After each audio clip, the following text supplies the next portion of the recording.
Hi and welcome. Today is January 2nd, 2021. This is the first episode of Art and Coffee.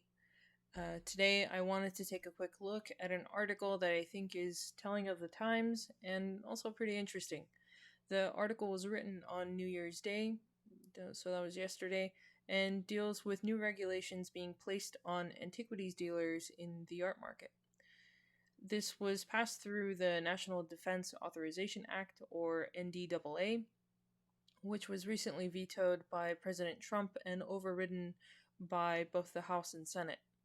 Basically, what the new regulations attempt to do is place additional scrutiny and transparency within the antiquities market. I guess there's a growing sentiment that the opacity in selling antiquities make it an easy way to cover up illicit transfers of money. This is because during a transaction, buyers and sellers usually aren't identified, not even to the parties involved in the transaction. Imagine you have a vase or some other item and you'd like to sell it at auction. The auction house might not keep your information or the buyers because they're just a middleman. Similar situations could be something like a cryptocurrency exchange. The problem, I think, is that the issue is being taken up to a federal level, meaning more surveillance of activity and the movement of money, surveillance of the velocity of money, and identification of people within transactions, regardless of what they're doing, what their intentions are, and so on, is gaining a lot of momentum at the moment, and that's why this article caught my attention. I want to read a bit of this article for you. I felt like this part was important.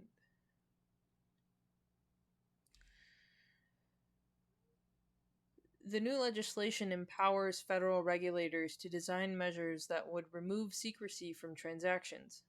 We believe this type of legislation is long overdue, said John Byrne, a lawyer with 30 years of experience in anti money laundering rules.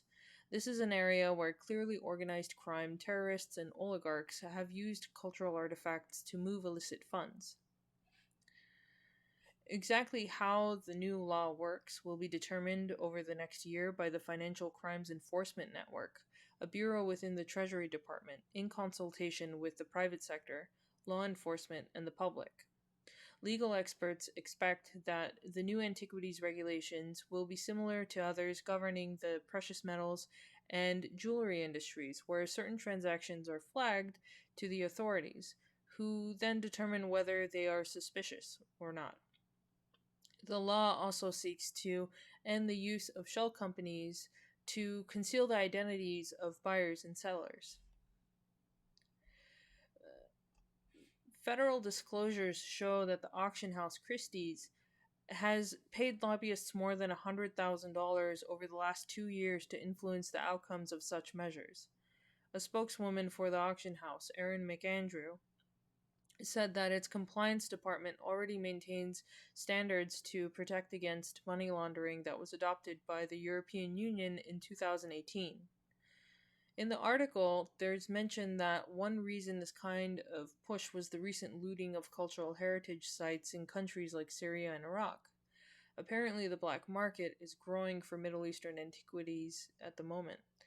Law enforcement abroad have seized hundreds of artifacts which officials believe trace back to earlier excavations carried out by essentially by terrorist groups. This and another argument that was used was that auction houses and antiquities aren't much different from pawnbrokers and that they should thus be on the same playing field.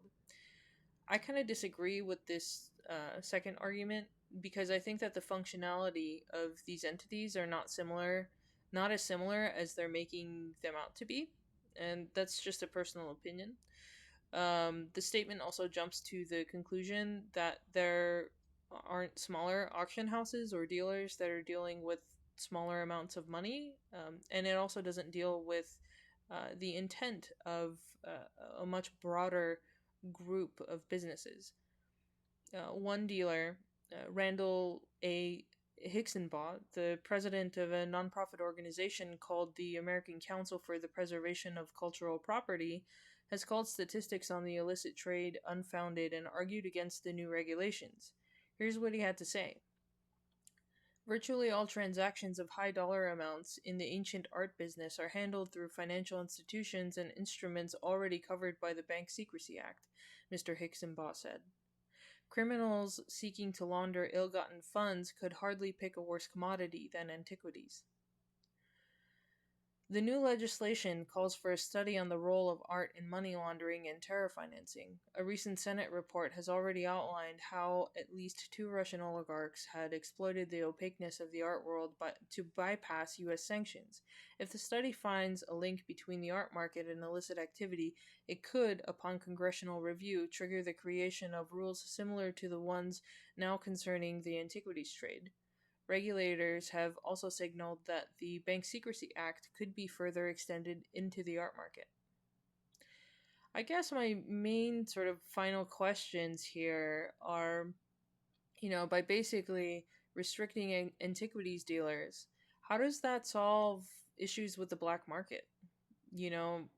Other than taking away people's privacy and making business much more difficult for dealers and auctioneers, how does this really solve the root problem? And what is the root problem? In my mind, one of them is intent. And how do you solve or change people's intent?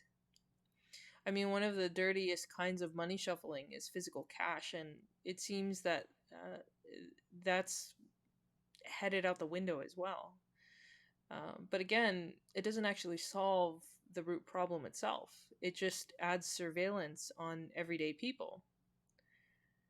So my questions are, what's the root problem? What's the solution? And at what cost? Thanks for listening.